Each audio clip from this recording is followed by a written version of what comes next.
Looks like there may be some new details on the Prigozhin plane crash. Let's check this out. New details just into CNN about what Vladimir Putin was doing as reports emerged that a plane reportedly carrying Yevgeny Prigozhin had crashed. Putin was leading a ceremony marking a World War II battle between the Soviet Union and Nazi Germany.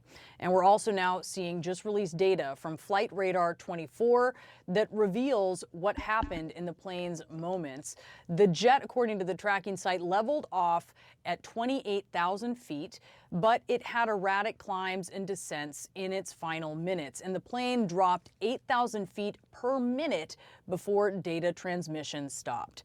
Out front now, Mary Schiavo, former Inspector General for the U.S. Department of Transportation. Mary, thank you so much for bringing your expertise tonight. I want to play again that video of the plane that is falling out of the sky. You are an expert on plane crashes.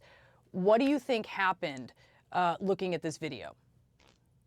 Well, there's so many clues here in the video. First of all, as you mentioned, it was at 28,000 feet in cruise. That's the safest part of the flight.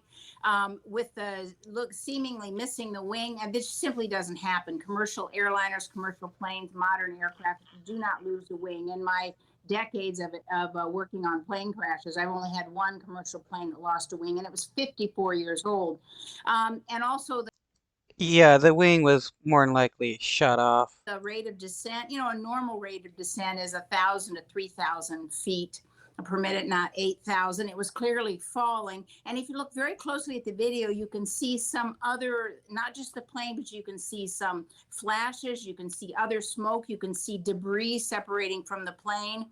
So there's just so many clues here that this was an explosion on the plane or a missile strike. And by the way, the descent is like other shoot downs we've seen, like MH17, the jetliner that was shot down by a Russian missile, and the Ukraine Airlines that was shot down by Iran. So we have a lot of clues in this video.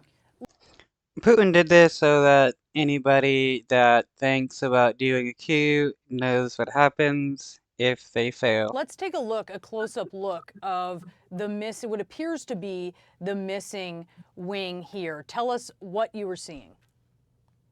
Well, that's what it appears to be, and there have been some reports. Now, we don't know if they're reliable yet.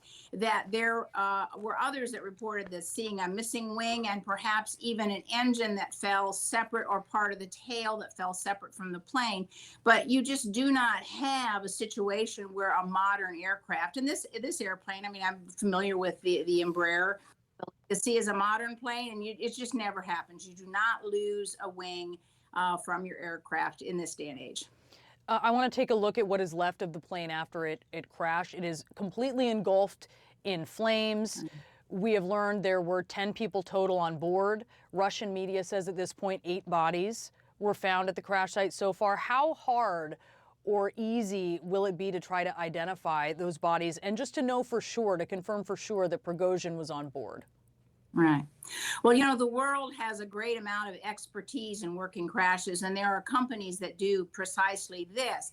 And so, if there is a cooperating investigative agency with DNA samples, it is actually, I won't say easy, but in most cases, all of the human remains are identified. It's done through DNA and other methods.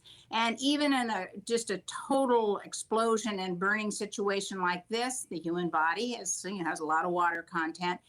In almost all cases where you have the remains, you can identify them if the investigators are inclined to work on it.